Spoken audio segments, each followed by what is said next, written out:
Хоёулаа байраа сольж үзэх үү?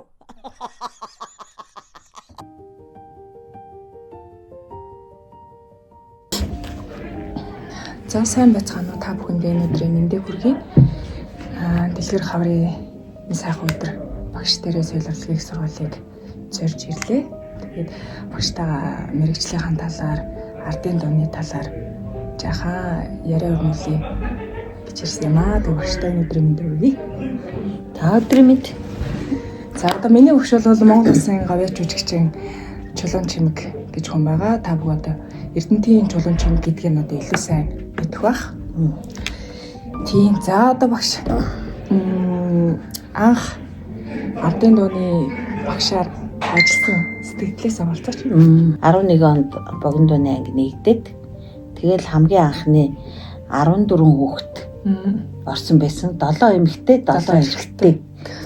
Тэгээд нэг багштай хөргөлтөд эхэлж илаа шүү дээ. Сургалт. Тэстэй юу чгүй тий байхаас нь л нэрээ нөгөө анхны анги гэдэг учраас нөгөө бэлэн хөтөлбөрийн хүн байхгүй. Тэгээд энэ дээр тэгэл явц дундаа тэр бас боловсруулалттай өөртөө нөгөө нэг харин тэр чинь яасан гэхээр нөгөө уртын дууны анги чинь бол нэгдээд одоо нэлээд туршлагачсан байлгүй яах вэ тийм бэ.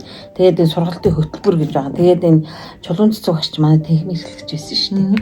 Тэгээд за одоо ингээд та нар энэ өөрсдийнхөө сургалтын хөтөлбөрийг боловсруулах хэрэгтэй гэдэг энэ уртын дууны хөтөлбөрийг өгсөн надад. Тэгээд би тэрийг харж агаад ингээд тэгээд ер нь энэ тэрийг одоо ардын дуу болгож хувиргаад за тэгээд одоо өөрөө нөгөө урлагийн байгууллагад ажиллаж ах чинь шинээр ингээд төгсөөд ирж байгаа хүүхдүүд юу хэрэгтэй байдгүй юу шаардлагатай байдгүй гэдгийг хараа сууж байгаа юм чинь тий. Тэгээд тэр юм дээр түшгэлцээр аваад ингээд анхны тэр сургалтын хөтөлбөр гэдгийг боловсруулад тэгээд ажил эхэлсэнтэй. За ингээд би ч бол бүх насаараа 30 хэдэн жил одоо гүйцэтгэх уран бүтээлч хийсэн хүн тий. Тэгээд энэ сургуульд ингээд ороод ирэхэр чинь ингээд дээр даргүй хүүхд томгүйлэг гэл багшаа гэж багш болоо. Багш гэл нэр зүрчиж байгаа. Тэгэхээр би чинь ерөөсөө ямар ч багш болоогүй байгаа байхгүй юу? Багш болно гэдэг чинь тийм амар ажил биш. Тэгэхээр маш өндөр хариуцлага тийм ээ. Нэг талдаа энэ сургуулийн ажил нөгөө талдаа миний харьяан дор надаас хамааралтай ингэ 14 хүн гараад ирж байгаа байхгүй тий. Тэгэхээр чин багш болохын тулд ер нь нэлээд бас хугацаа хэрэгтэй юм билээ. Одоо юу нэг сэтгэл зүйн талаас үү? Тий, ер нь одоо юм айл талаас сэтгэл зүйн талаасаа ч гэсэн одоо юу гэдгийг мэдлэг хоримтлуулах гэх юм уу юу гэх хүнд юм заа харга. Тэгээ би өөр хамгийн анхны хичээл дээр ингээд хүүхдүүдтэйгээ орж ирж ингээд юу ярихаа мэдэхгүй. Бүр ингээд юунаас эхлэхээ мэдэхгүй те. Тэгээ юу одоо энэ хүүхдүүдтэйгээ би юу гэж ярих вэ гэдэг. Эхлээд л яг ингээд танилцж байгаа байхгүй юу хаанаас ирсэн инээ тэрийгээд ингээд 10 хэдэн хүнтэй ярьж байгаа. Тэр хооронд толгой дотор тим юм бодогч байгаа байхгүй. За би энэ хүмүүстэй яаж ярих уу юу гэж ярьж эхлэх үү юунаас эхлэх үү. Надад ингээд одоо хөтөлбөр нь эхлээд байсан бол би хөтөлбөрөө хараад ингээд ярих байсан баг тий. Тэр чинь болохоор тийм юм байх болохоор чинь би чинь барьцаалт нь үсттэй. Тэгэл ингэжсэн чинь нэг хүүхэд надаас нэг юм асуусан юм аа. Хин асуусан блээ. Багш ардын дуу гэдэг юу яг юу гэж асуусныг санахгүй байгаа байхгүй юу. Тэгэнгүүт гинт миний толгойд орж ирж байгаа. Тэр асуулт намайг эхлүүлсэн байхгүй юу миний багштай тэр юмыг. Тэгэхээр за би ингэж ярих хэрэгтэй юм бэ гэж намайг нэг хүн багш болгосон. Тэгвэл хин багш хин юм асуусан бэлээ би одоо бодоод олдгүй байхгүй юу. Тэгээд л эхэлж ирсэн да. Гэтэ ер нь хэцүү шүү. Багш болох би ер нь эхний ангийг төгсөх үед л одоо 5 жил те. Тэгээд бид нар ч бэлтгэл курстэйсэн шүү. Тэгээд нэг төгсөх үед бол ингээд за багш гэдэг бол нэг ийм ер нь бол ингээд урлагийн хүн гэдэг талаасаа бол ингээд хийдэг юм хийгээд ах шиг байгаа юм. Ингээд бодоход бол тэр нь болж нь болохгүй байна. Энэ ингэх ёстой энэ төр гэд бол мэдээд ах шиг байна. Тэгсэн мөртлөө яг нэг багшийн хувьд бол маш олон юм шаардлагатай билээ. Одоо жишээ нь бид нар ингээл суйст шууд ингээд 10 жилээс орж ирэхэд зөвхөн тийг санагддаг байхгүй.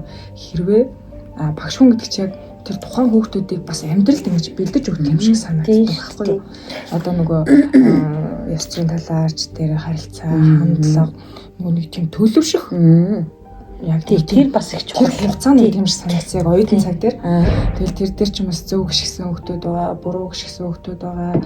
Тэгээд одоо юу гэдгийг ээж аваа өөрөөс гараал ингээл амьдралтай танилцчих яваа үе дээр ингээ багш гэдэг юм бол их чухал өөрөө нөлөөтэй байдаг юм байна гэж зүгээр миний хувьд одоо ингээ эргээд бодоход бас тэгж бодогддаг байхгүй юу? Тий, яг үнэ. Тэгэхээр чи нөгөө түрүүний миний хэлдэг нөгөө нэг 14 хүн надтай холбоотлоо болчлоо гэж штэ.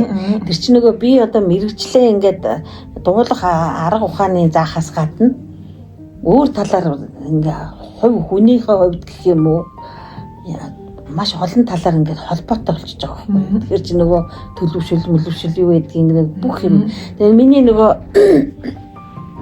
гол санаа болохоор нөгөө би чинь урлагийг нөгөө яг хатуу чанга юм дэг журамтай байх үеийн хүн штэ. Тийм болохоор хүн чинь нөгөө яг өөрийнхөө үндснийг л ерөөсөө өөрийнхөө мэддгийг л ерөөсөө хүнд ингээд юу яа тийм бэл. Тулгуурлал ийм байх хэвээр энэ гэстэй ер нь жоох хатууд байсан байх шүү. Их чанга санаа өгч их чанга байсан шүү дээ. Бид нар чи ер нь хамгийн чанга гараар дуусгасанд одоо ингээд эргээд би чинь төгсөөд энэ жил 10 дахь жил рүүгээ юу төглөө? 10 шүү дээ. 16 төгсөд. Тэгээ 10 дахь жил рүүгээ явж байгаа гэхэд одоо ингээд сөстер ирээд зааж байгаа хичээл орж байгаа үе үед ингээд ирэхэд бол тавал ингээд хайцангуу айгу зүүлэн болцсон. Тийм. Тэгэл ерөөсөө хүүхдүүд ч одоо ингээд бас айгу юу болцсон юм байна. Нэг тийм нацгаа ихэн цааш айгу тийм харин тийм ээ. Ер нь бол юм уу одоо мэдгүй яг ийм байна гэж хэлэхэд бас яг хэлж мэдгүй. Бид нар чи ядахнаа ингээд одоо айгаал хичээлдээ орчихоос ядарч нэг мэрэгжлийн өнөөдөр мэрэгжлийн хичээлийн тасалсан болвол тэрэн дээр ингээ аюу гимшдэг байхгүй юу? За би ингээ нэг хичээл дээр ингээ члээ. Тэгээ тэрэн дээр чи мэдрээ ингээд багш нэг хичээл орох чинь ер нь бол яг нь сүйсийн харга барилч юм багш нарын арга барилч байж магадгүй. Нэг хүүхэд дээр хоёр багш ордог гэж ярьдаг шүү дээ. Тэгээд би одоо юу гэдгийг намар орж ирээд би 3 дуу сурах хэрэгтэй байсан бол манай багш ингээд 14 үл ингээд тойруулаад суулгацсан.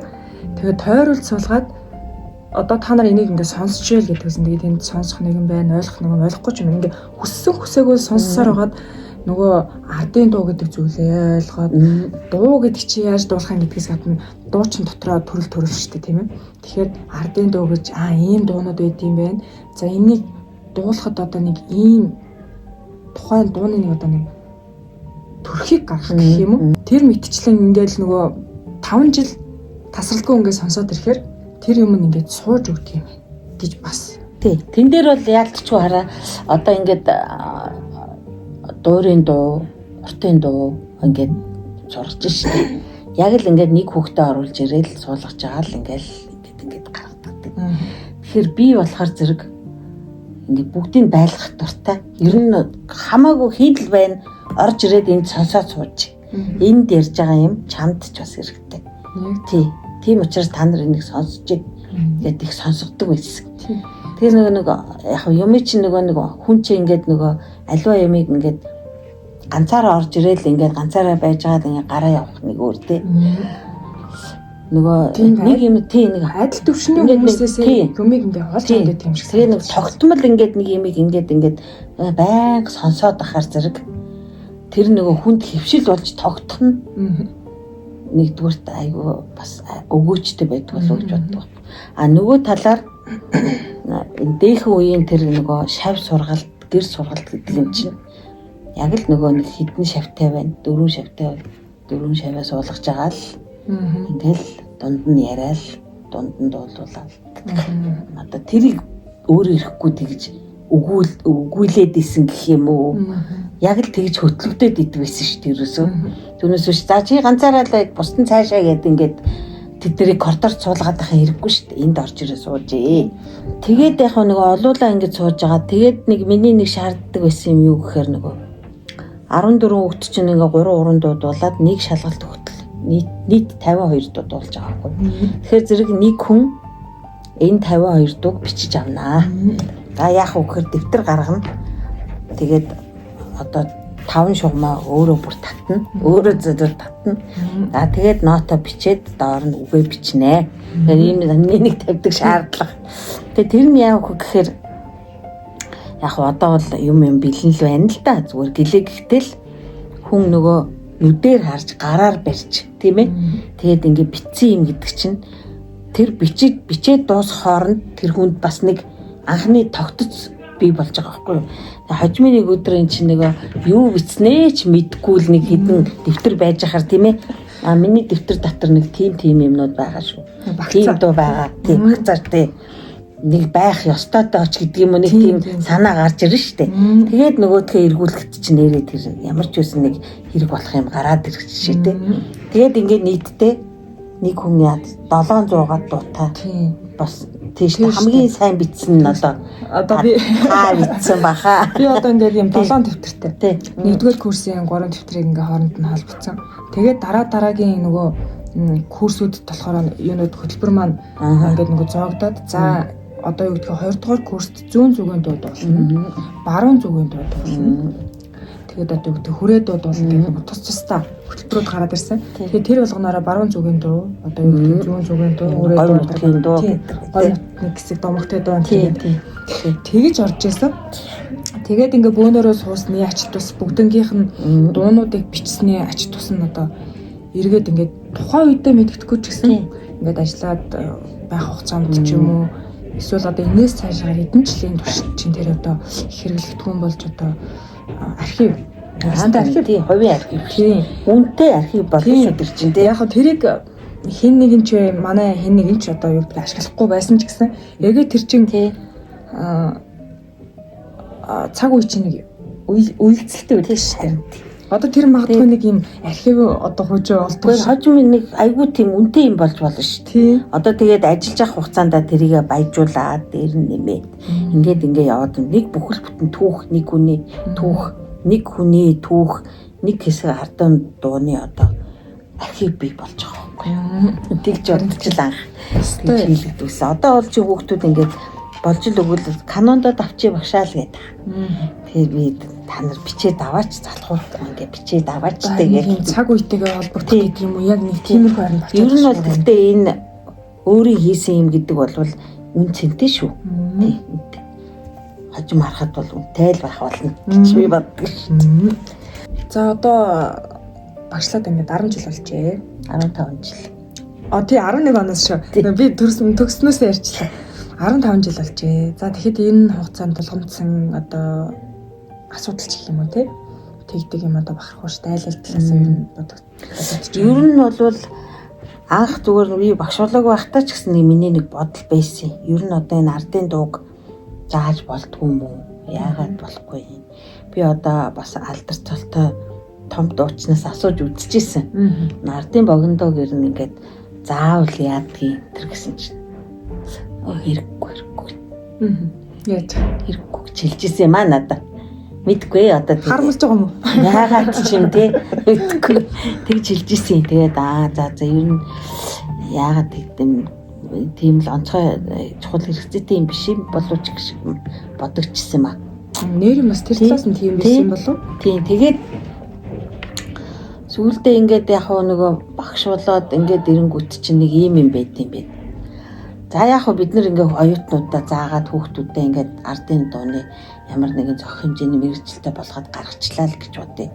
Тэгэхээр ардын урлаг гэдэг юм маань ерөөсөө одоо нэг угсаатны улс үндэстний оршин тогтнох олон одоо хүчин зүйлүүд байдгийн нэг нь одоо энэ ардын урлаг байгаа шүү дээ. Тийм ээ. Тэгэхээр энэ ардын урлагийг чинь бид нар заадаг жишээлбэл морин урыг ЮНЕСКОд бүртгүүлээч гэдэг юм уу? Монгол бүхийг бүртгүүлээ энэ төргээ ярьдаг да. За бүртгүүлж байна. Дэлхийн тэр том байгууллагад одоо Монгол улс ийм нямтаа шүү.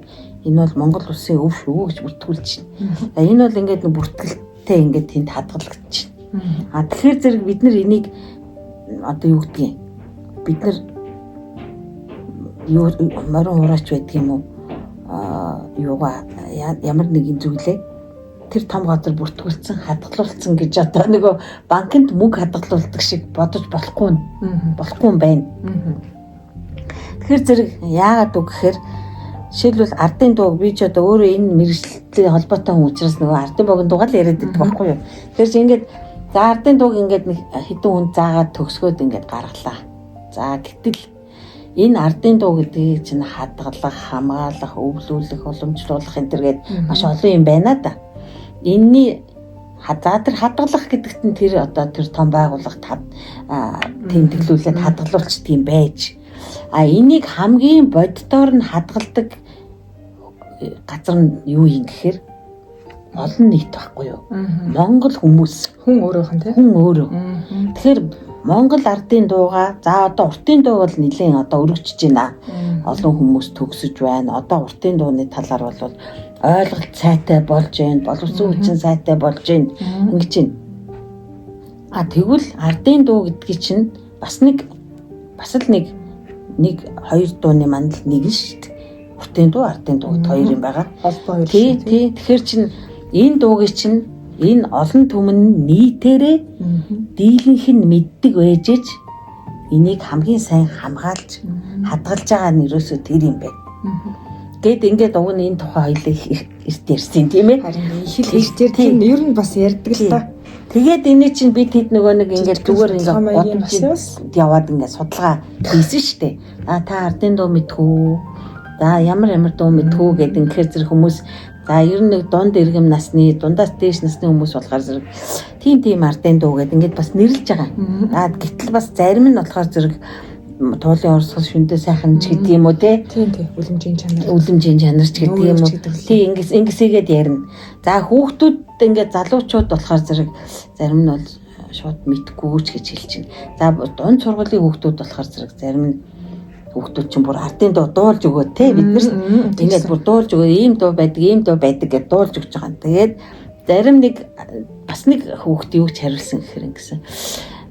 Тэр тэгтээ айгүй соёлтой хүүхд. Энэ бол одоо монголчуудын бас нэг уламжилж өвлөж авах ёстой зүйл байх гэж би бодож байна гэж байгаа. Тий.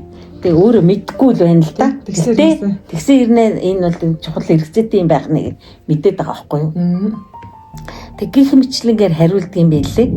Тэгэхээр зэрэг бид нар ингээд одоо жишээлбэл ингээд энэ гар утсан дээр чинь ингээд манай залуудууд ингээд ардын дуунууд дуулаад янз бүрээ болгоод одоо орчин үеийн хэлбэрт оруулдаг ч юм уу одоо энэ үеийн үзэгчтэй таалагдах гэж янз бүрээр л үзэж штэ тийм ээ. Ингээд яхаар зэрэг бид нар ингээд доор нилээн олон өнгөнгийн юм одоо сэтгэлдлүүд нэг үгээр хэлвэл шүүмжүүдэх сонсдгийм байна лээ. Тэгээд би тэндээс бодсон байхгүй юу. За зарим хүмүүс болохоор зэрэг маш их сонирхож байна. Одоо над руу бол одоо жишээлбэл та энэ дууныхаа үгийг надад бичээд явуулаач. Үгийн нөгөө чинь тэр гэдэг нилээн олон хүмүүс би тэгэл затхуурлгүй ингээд үг мөгийг бүр нот маттан зураг мөргийг авуулаад ингээ явуулдгийг. Тэгэхээр зэрэг энэ талаар сонирхдаг хүмүүс бол маш их байдгийм байна. Тэгээд одоо тэр дуунуудын юун дээр ингээд доор ингээд бичсэн хүмүүсийн шүүмжнүүдээ хажуугаар ингээд харж хахад тийм учиртай байдаг юм уу тэр учир мочрыг ойлгож мэдхийнсэн ямар гоё юм бэ энэ төр гэдэг ингээд бичсэн байдаг байхгүй. Тэгээ би тэрэнд ингээд бидний энэ ярих гэдэг юм бол тийм хүмүүст хариу болгож нэг талаар нөгөө талаар ардын дуу сонирхдог дуулах дуртай нөгөө найранд гурван дуутай гэдэг шиг тийм хүмүүст зориулаад ардын дууныхаа тухай юм товчгоо энийг юм яриа хийя гэж ингэж бодсон. Гол чиглэл маань тийм юм байна. Тийм яг зөв. Тэгээд би ингэж бодож байгаа байхгүй юу. Одоо нэг ганц нэг бичлэг хийгээд болчихлгүйгээр бас нэг ингээд нэг дараагийн хэд хэдэн дугаарыг хийгээд ингээд болбатай. Тэгээд тэрэндээ ингэж бодсон юм.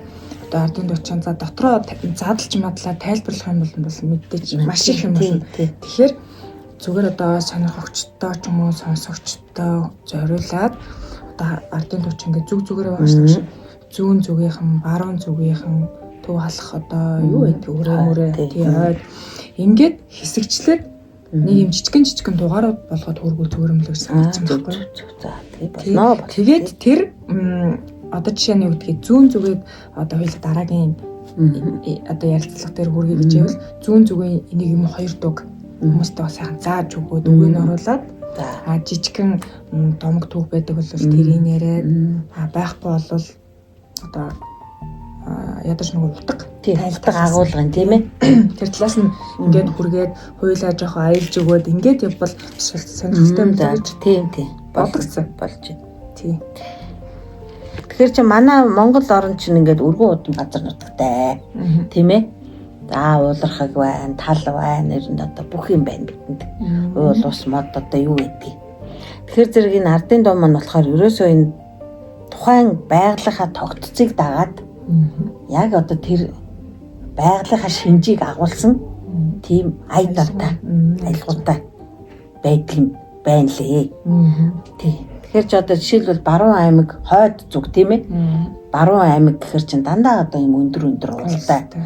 Ингээд завчим өндөр уул.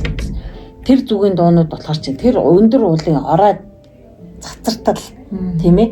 Тэр дуунууд тэгж хангилдаг. Одоо тооноороо одоо тэр уулын ороог харж уулын ороо дээр байгаа янгирыг хардаг хүмүүс шүү дээ. Тэ?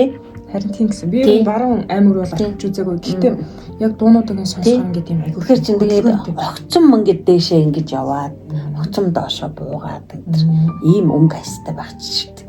За ер нь тэгээд ихэвчний юм жоохон түргэн айтай. Тухайн одоо нэг газар нутгийн хүмүүсийн нарийн шин бас тийм. Нарийн шин яг тиймэрхүү шүү дээ. Одоо манай Баруун аймгийн хойд зүгийн түргэн ярина. Тэгээд маш тийм одоо ажилсаг гавшгаа гэх юм уу тийм ээ. Овсгоотой самбаатай гэх юм уу тийм. Тэгэхээр чинь маш хурдан тийм одоо ямар нэгэн үйл ажиллагаа хийхдээ ч гэсэн одоо тийм хурдны шалан байгаа. А тэрнтэйгээ адилхан нь дуу нь бас тиймэрхүү. Огцом дээш доошоо ингэж халигсан. За тэгээд тийм ихэвчлэн тийм хөнгөн маягтай ингээд. За дээрэс нь нэг хошин шог талын одоо юм бол бүрээс заавал одоо тэр байна. Ерөөсөө хүн орж ирээд гарах хооронд л дуу зохиогоод зориулаа зохиождаг. Тийм хүмүүс гэж байгаа шүү дээ. За тий. Шогч. Тийм хүмүүс. Тэгээд тэр шог төрлийн дуунууд бол одоо энэ хойд зүгийн дарахад тэгэл энэ баруун зүгийн аймагуудад их дуунууд нь тий ер нь тийм шог талын дуунууд ихтэй.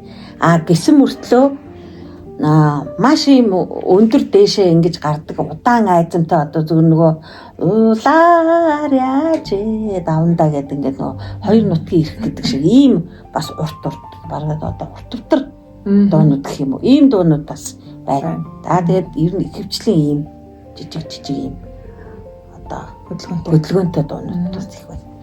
За тэгэхээр манай энэ зүүн зүгт чинь болохоор ингээд тал штэ тийм ээ. За талаан дагаад талбուն сайн хүмүүс ястаа нөгөө хүмүүс нь угаасаа бүр тэгээд налаагаад байна ярьж байгаа нь хүртэл тийм налтай гэсэн ангисан гээл тэгээ нөгөө дуунууд нь бүгд юм удаан ингээд удаан барилттай ингээд аялгауны гоё аялгаутай тий ингээд ийм дуунууд бол ерөөсөө ингээд зүүн зүг рүү байна. Тэгэл тэр одоо жишээлбэл бурайд бараг үдчин даргаан гэдэг ингээд байна шүү дээ. Тэгээд эрэнгүүд чинь бараг бурайд хоёрын дунд бурайд Монгол халахын дундаас чинь бараг гэдэг нэг халах юм уу гэхээр халах биш. Бурайд гэхээр бурайд биш мөртлөө бас нэг юм онцгой нэг юм их гоё дуунууд бараг дуунууд байдаг шүү дээ. Тийм ээ. Тийм байх жишээтэй. За тэгээд тэр дотор ч юм эс нэг энд ч бас нэг готроод идэг юм энэ манай говийнхны дуунууд байдгийн байна. Би бүр энэ нэг багш болсны дараа энэ баруун зүүн зүг гэдэг ингэж яхта нэг ухнаа дараагаас асуугаад ухнаа очинд орно гоё шүү дээ. Тийм. Одоо танай говь нутгийн дуунууд гэж одоо ямар дуунууд байна та надад хэлж өгөөч гэдгсэн чинь чи тэр хүнтэй яар гэд над руу утасны номер өгөөд тэгээд би тэр хүнээс нэг юм 2 ном олж аваад тэгээд энэ чинь өстө хөтөлбөртэй ингээд говийн дуунууд гэдэг дуунууд ороод ирж байгаа байхгүй юу бас их гоё дуутай та үзчихсэн тэгсэн говь нутгийн дуунууд гэдэг тэгээд одоо голлох дуунууд маань болоод халах дуунууд байна төв халахын хүмүүс төв халахын хүмүүс гэдэг чинь одоо манай төв халахыг бид хоёр чинь төв халахын хүн юм биш үү тийм ээ за манай төв халахны чинь хүмүүс нөгөө тоглоом шоглоо морж гисэн янз бүрээр хэлдэг үстэй амиа ботсон яасан ийсэн гэдэг үлээ хэлнэ янз янзаар би нэ гэдгүү ч гэх шиг тийм ээ тийм ер нь нэг тийм бие даасан хүмүүстэй өөрийгөө л ингээд нэг аминдаа зөв гэж нэг үнийг хэлдэг шүү дээ тиймгүүд өөрийгөө л болгочдөг төвшин Тэгээд нэг өөртөө ингээд эзэн болдог ч гэх юм уу. Тэгэхээр нөгөөдөл нь эзэн болдгоо гэсэн үг биш шүү. Одоо ингээд үгний алдаа гарна шүү. За тэгээд бас нэг их намблаг хүмүүс манай төг болох хүмүүс. Намблаг. Нөгөө талаар бас ямблаг. Тийм. Тэгэхээр зэрэг халахтуунд нэг тийм шинжүүд байгаа байхгүй юу? Намбагтэй. Жохон тийм ямбагтэй. Тийм дуунууд бол халах дуунууд. Алхын төг алхын дуунууд байгаад байгаа юм. Тийм. Ажиглагдаад байгаа юм аа. Зөв. За тэгэхээр яг энэ мэтчлэн зүг зүгийн одоо дуунууд, тухайн газрын одоо онцлог бүрийг ингээд жижигэн ч гэсэн бит хоёр хүргээгээд зорилоо. Тэгээд дараагийн дугаар бас нэг хэсэг байж байгаад орно. Тийм энэ ажлыг хий гэж би одоо их л олон жил бодож одоо юу ингээд гүйцэтгүүлэх гэдэг ихтүүлж байгаа нь нэ. Тэгээд дараагийн дугаар дээр хоёлаа зүүн зүгийг тий наран ургах зүгээс наран ургах зүгээс эхлэе. Зүүн зүгээс эхлээд зүүн зүгийн монгол ардын дуунуудаас эхлээд ингээд тойроод товчхон ингээд яриад. Тэгээд өргөлжлүүлье. Тэгээд энэ удаагийн дугаартай хамт байсан та бүхэндээ маш их баярлалаа. Тэгээд санал сэтгэл байвал доор үлдээгээрээ. Тэгээд анхны хийж байгаа мэдээж учир дутагдaltaй юм гарах бах. Гэхдээ тийм гарахгүй хэмжээнд одоо бас хүргэхийг зорноо. За ингээд маш их баярлалаа.